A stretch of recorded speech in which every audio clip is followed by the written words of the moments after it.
All right, so buy and hold. Again, we kind of understand what buy and hold is. Buy and hold is just, you're buying the property, you're putting a tenant in. The numbers here have to make sense. So this is really the point that I want to draw out for buy and hold. Yes, you can buy at a little higher price as a result because you're not making your money back in the next 3 months like a flipper is doing for a rehab, right? The rehabber has to make all his money when he acquires the property. You know how much money you're going to make when you buy it, unless something like, black rat snakes show up. If you're buying and holding, then you're in it for 10, 15 years, etc. You're getting depreciation and you're getting cash flow. So you can buy at a little higher price because you don't have to have that immediate capital gain in the next 3 months. Generally, what I know this is a perhaps simplistic analogy, but I like to use it because I think it helps us think about how to invest and how to select and how to market properties. Generally speaking, I look at Baltimore as the buy and hold, kind of market, right? You're buying those properties cheap, you're putting a tenant in, and you're getting cash flow. It's like a dividend stock. It's like Walmart or Sears. You're going to get your $5 dividend every single quarter like clockwork, right? You buy at $100, you're getting your $5 every single quarter. You're not going to sell that Walmart stock at $200 a share, right? It's not going to appreciate that much. It's just not. It's getting a $5 dividend like clockwork, right? Whereas capital gain is rehabs, which is DC, right, which is like a tech stock. Right? As opposed to a dividend stock, you're talking about capital appreciation stock. You're buying it at $3 a share because it's an IPO, and you're hoping it jumps up to 100. You might lose your $3, but you might get a major windfall as well. That's capital gain. So that's the way I think about it, at least, in terms of buy and hold versus rehab. And that should help you in terms of how you think about your investing decisions and how you think about marketing these properties. If you're a realtor or you're an investor, however you're related to the real estate field, in terms of marketing, you've got to think about who's going to buy this. Is it going to be a retail buyer? Is it going to be another investor? How am I going to market this property so that it ultimately gets sold? All right?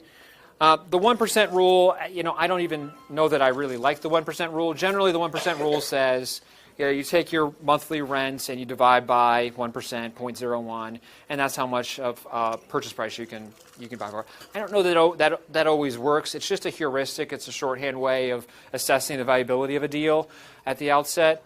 You're not going to get $2,500, $3,500, $4,000 a month on a rental in general. In Montgomery County, maybe. DC, yes. But in general, you're not going to get, so, a lot of times upper end properties don't make sense as rentals. Counter that with the Capitol Hill, right? Assuming you guys are all familiar around Congress, it's a neighborhood, it's called Capitol Hill. People buy at outrageous prices, $400,000, $500,000 more in many cases, right? I know people who bought it for $400,000 in Capitol Hill. All they wanted to do was rent that property out. Why? Because they wanted to cover their mortgage in the meantime, and 5 to 10 years from now, sell for $1 million. So they're not really looking for cash flow there. It's not the dividend stock model. It is the capital appreciation model, but it's a long-term view. So that is another way of looking at these buy and holds. Generally, I like the idea of buying $20,000 properties. Don't call me a slumlord, but buying $20,000 properties, putting in the $800 to $1,000 Section 8 tenant, right, and having that cash flow all day long. Because what? You're going to get your $20,000 back in 2 years. And then it's all gravy. You're not going to sell that $20,000 property for $60,000 or $100,000. You might be fortunate to sell for $20,000 when you get out, but it's all in the meantime. It's the gravy in the meantime that's what you're after, right? Query how good you would be if the two scenarios. You buy one $300,000 house and get, say, $2,200 a month in rent, or you buy 10, 15, $20,000 properties. Let's do the math right. So what is that? 15, $20,000 properties, and each one cash flows at $800 a month.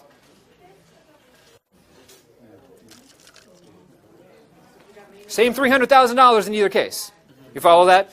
You got $300,000 invested in either case. your rate of return is much higher on the lower end stuff. Spread out your risk. And you spread out your risk. That's right. Yeah. All right.